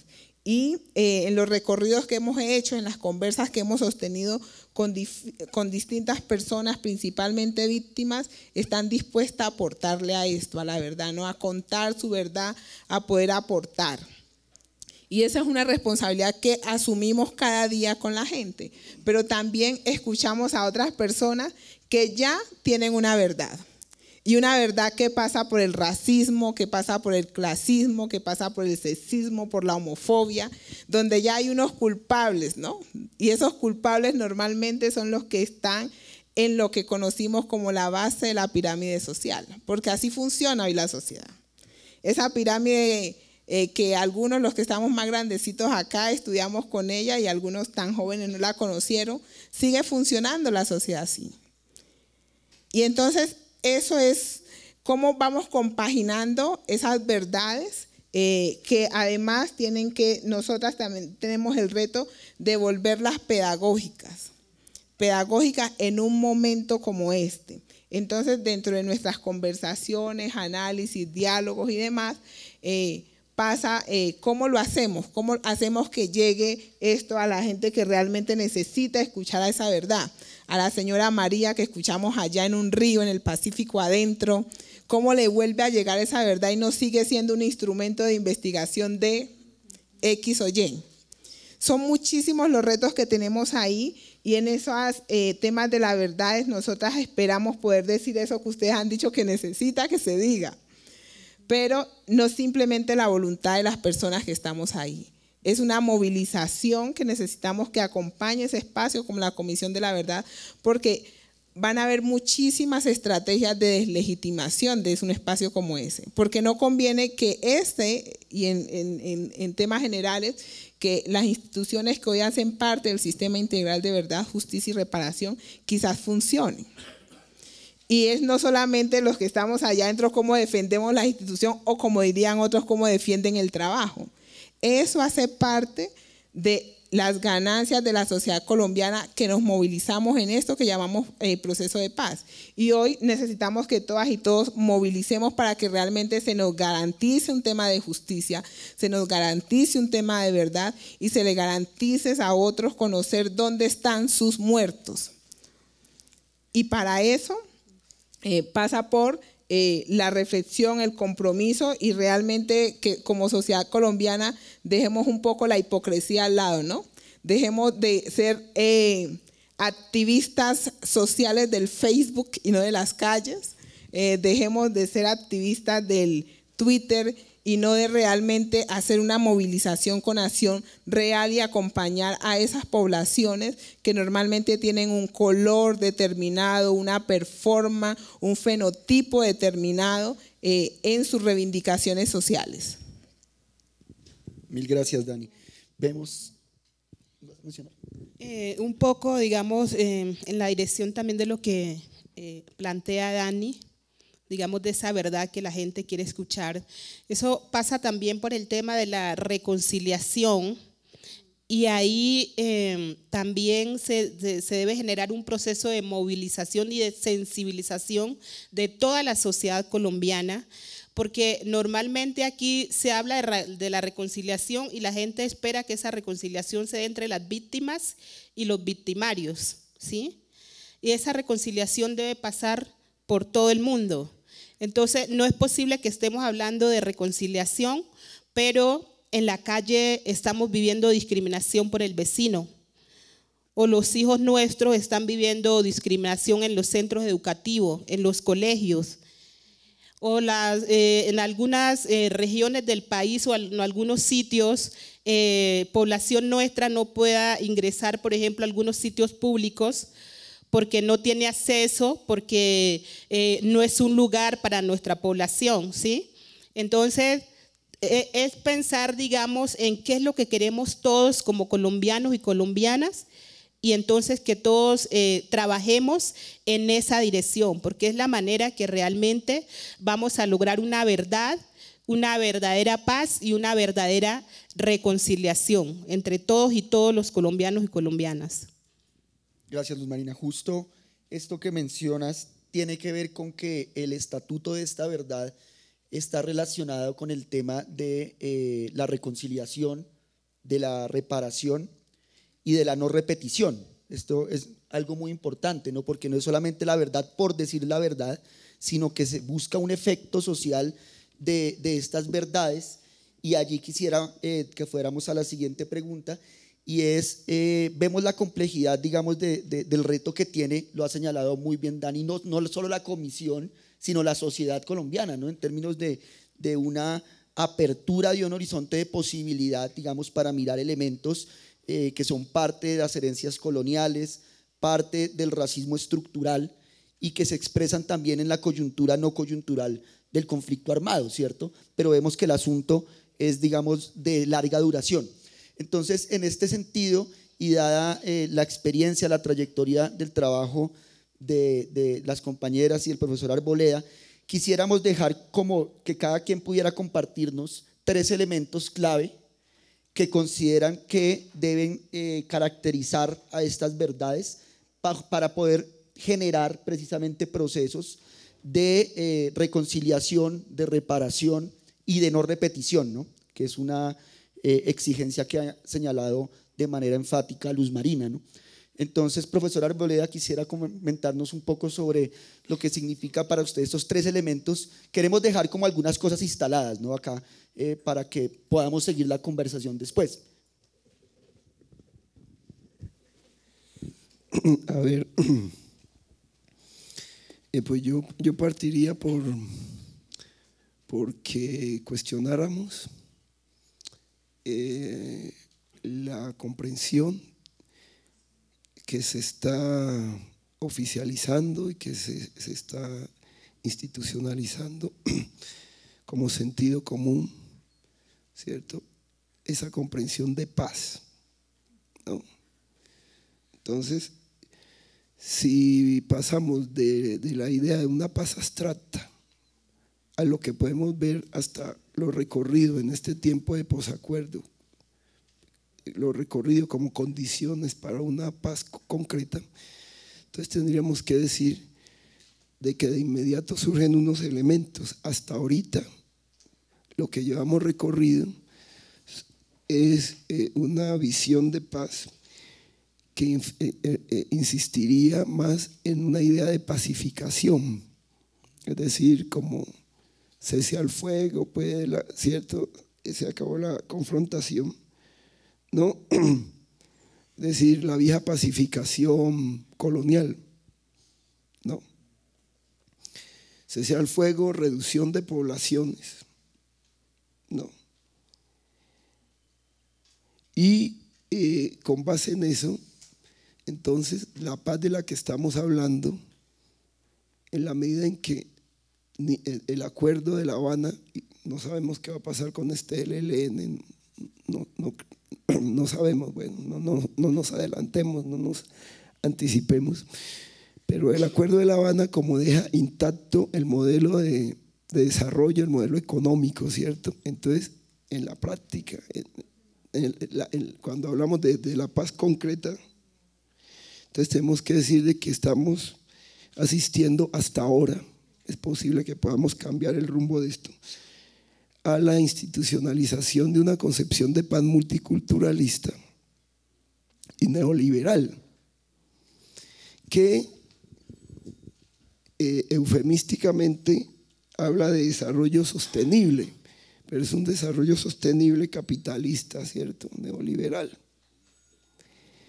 Y claro, tendríamos que preguntarnos este tipo de desarrollo y lo que consideran los proyectos estratégicos, ¿cierto?, de interés para el país, ¿son sostenibles para quiénes? ¿Para quién o para quiénes son sostenibles? ¿No? Bueno, entonces, esto como un elemento central, pasar de la comprensión de una paz abstracta que podemos caracterizar como multiculturalista, neoliberal, incluso racista, y con una matriz de pacificación comprendida como cese al fuego y que deja intactas las desigualdades, ¿cierto?, las impunidades, las injusticias históricas. Si tuviéramos que hacer un juicio por estos 2 años, pues eso es lo que está pasando, ¿cierto? Vamos a ver si podemos reorientar, ¿no? Justamente eso se constituiría en un reto entonces para poder hablar de que restitución y reparación deben de partir de la transformación de esas exclusiones y estos marginamientos históricos, ¿cierto? Entonces, restitución y reparación, sí, como decían las compañeras del video, vamos a regresar, pero en condiciones de dignidad, ¿cierto? Y no hay agua potable, no hay saneamiento básico. Llevamos más de un siglo y no lo hay. Entonces la paz, ¿cierto?, para la reconciliación, pues tiene que partir por ese mínimo. Resolver eso, ¿cierto? Implica resolver los problemas que tenemos de la desigualdad en el ordenamiento político, administrativo, territorial del país, ¿no? Entonces, fíjese, lo que está en juego entonces, cuando miramos como horizonte una paz intercultural polifónica a partir de esa diversidad de verdades, es que podamos, al menos como mínimos básicos de toda la sociedad colombiana, aceptar de que estos excluidos históricos también tienen derechos a gozar de las necesidades básicas, pues, ¿no? Y hasta ahí ni siquiera estamos hablando de salir del modelo capitalista, ¿cierto? No, estamos simplemente diciendo, mire, en el pasado paro de Buenaventura y el Chocó, la gente estaba reclamando agua. ¿Por qué? ¿Cierto? No es un problema de presupuesto, no es un problema de tecnología, es un problema de ¿qué? Pues de voluntad política, ¿cierto? Lo que estaba diciendo Dani, entrada, un hospital, ¿cierto? Cosas básicas que comprueban de que es un Estado estructuralmente violento que nunca ha considerado la humanidad de esos otros. La posibilidad de una paz estable implica reconocer la humanidad de esos otros y su derecho como punto de partida a tener resuelto, ¿cierto?, esas necesidades. Yo digo, partamos de esos mínimos. De ahí en adelante, ¿cierto?, podemos ir construyendo, ¿no? Entonces, pues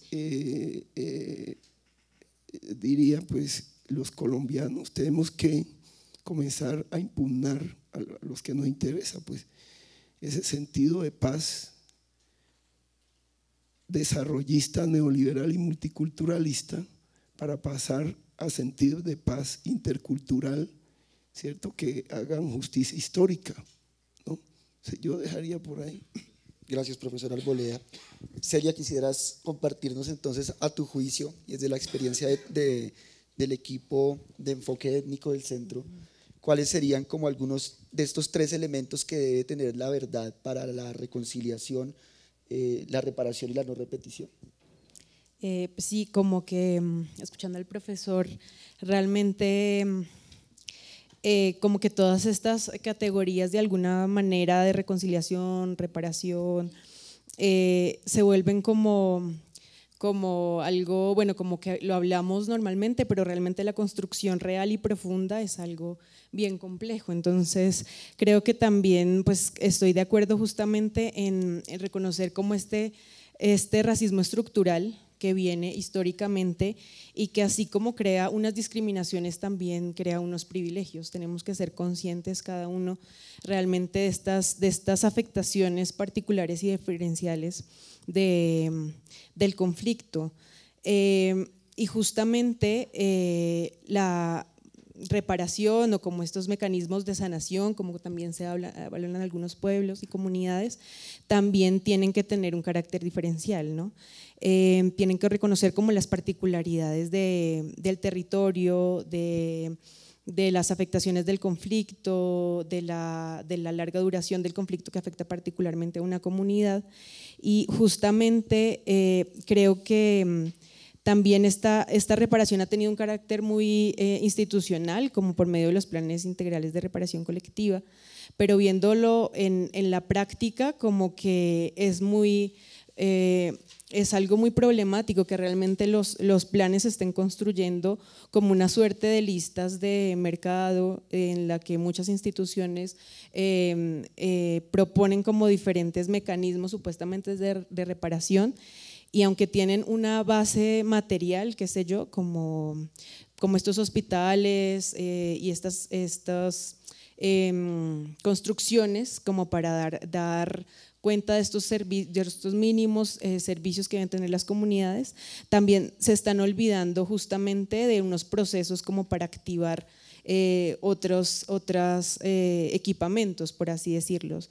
Entonces siento que estos planes realmente, que es una apuesta institucional supuestamente para reparar algunos sujetos, como que no han tenido la profundidad que requiere y el carácter diferencial que exige, y en estos tiempos además donde el conflicto permanece, como para más que dotar a unas comunidades de unos equipamientos particulares, tiene que haber como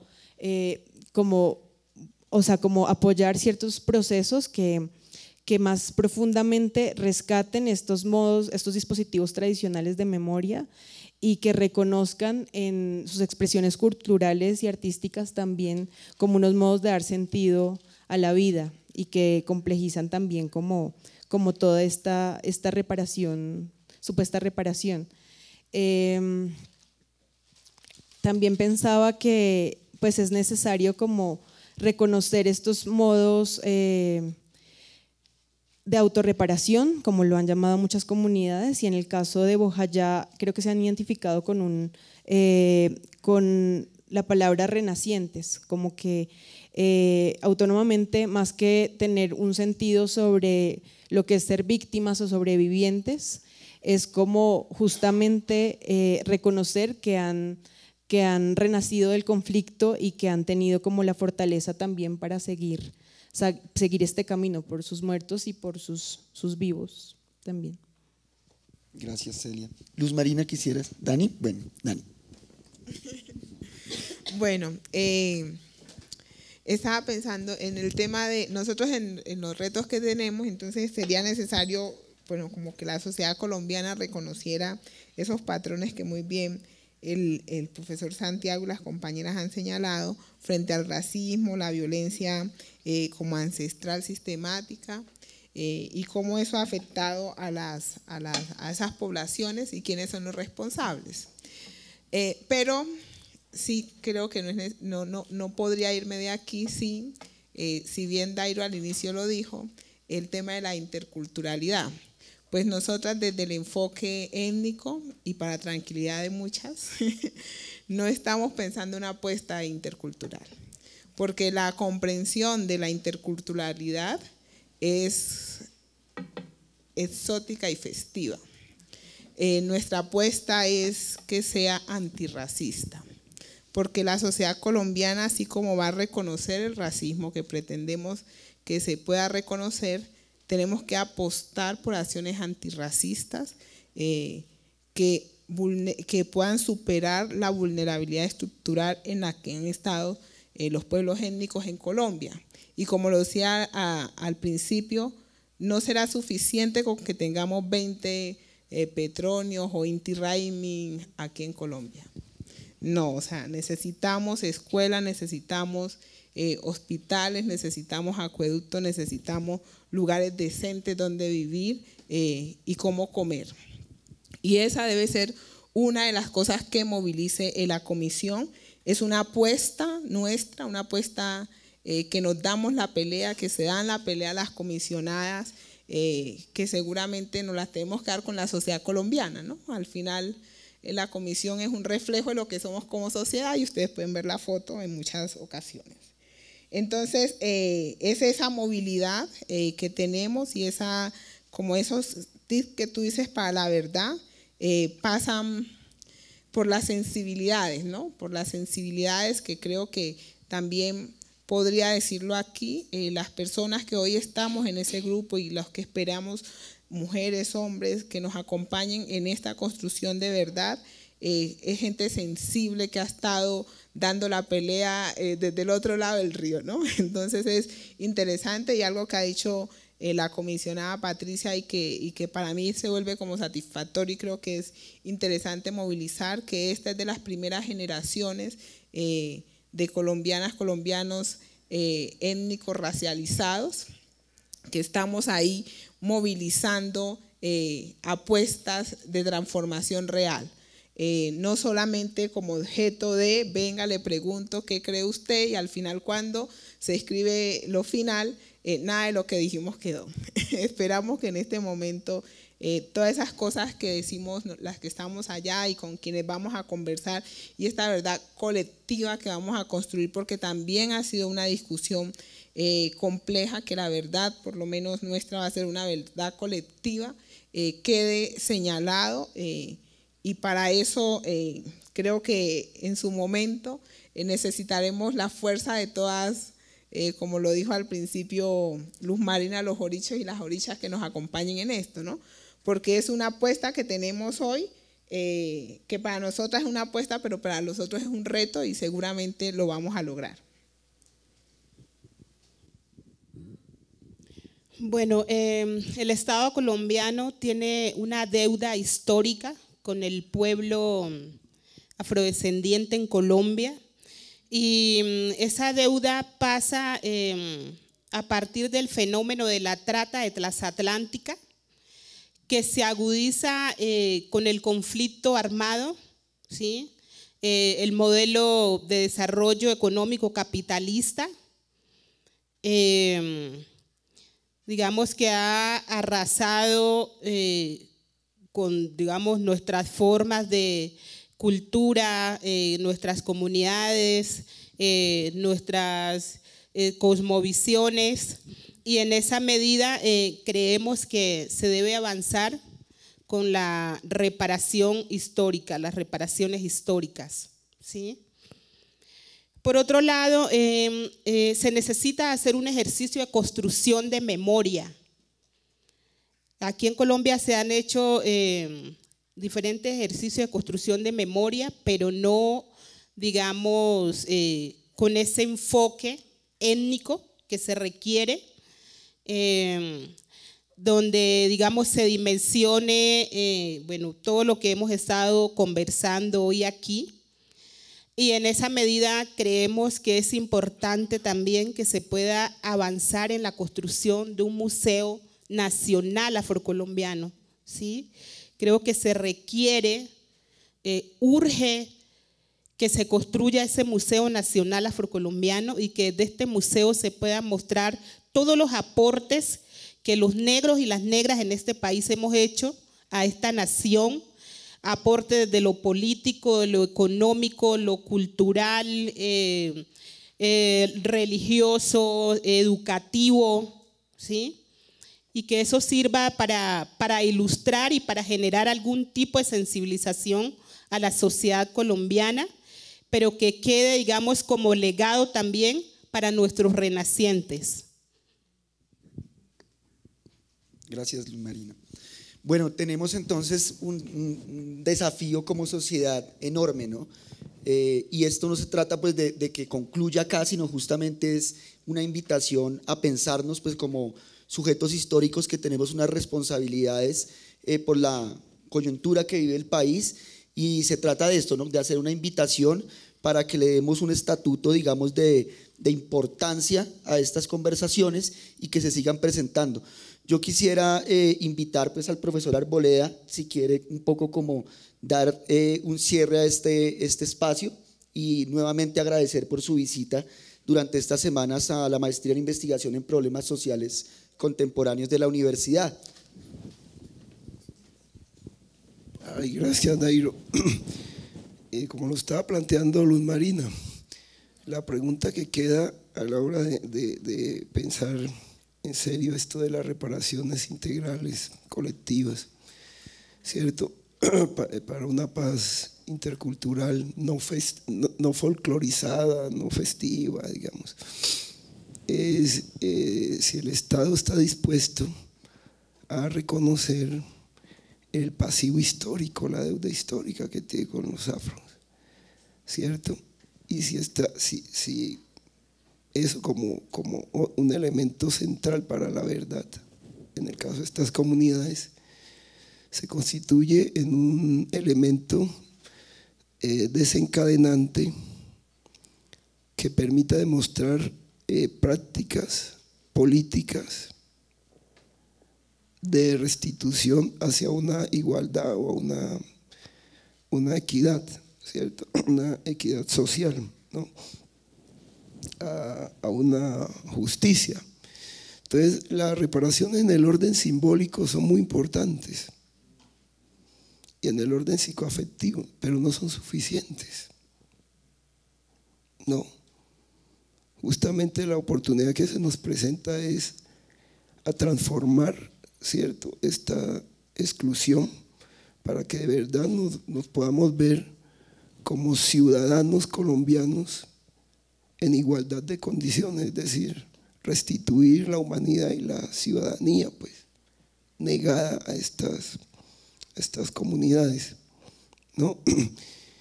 Y eso se puede hacer pues desde el lugar de reconocer ese pasivo histórico para conectarlo con las afectaciones del conflicto armado. Cosas muy elementales, muy sencillas. Reglamentar lo que falta de la ley 70, ¿cierto? 25 años de esa ley. ¿Y por qué no se termina de reglamentar? Bueno, ese tipo de gestos deberíamos de pedir de parte, ¿cierto?, del Ejecutivo como gestos de buena voluntad, pues, para hablar, ¿cierto? Coloquémoslo así, pues, gestos de buena voluntad, pues, para transitar hacia una paz real, ¿cierto? ¿Por qué los consejos comunitarios, ¿cierto?, que implican un ordenamiento territorial, no reciben presupuestos como las entidades territoriales indígenas? ¿Por qué esa desigualdad? ¿Cierto? Cosas que se pueden resolver, que no estamos hablando de grandes cosas, simplemente elementos que nos muestran, ¿cierto?, esas desigualdades, que nos muestran niveles de ocultamiento y de impunidad, ¿cierto?, y que se pueden resolver de manera muy sencilla. No, yo diría, en el mapa que tenemos para el futuro deberíamos de pedir por parte del legislativo y el ejecutivo colombiano gestos de buena voluntad, ¿cierto? No, aunque sea, coloquémoslo en esos términos, pues. Mil gracias, profesor Arboleda. Gracias a Dani, a Luz Marina y a Celia por acompañarnos esta tarde, y a ustedes por esta participación en el conversatorio. Seguimos en conversación.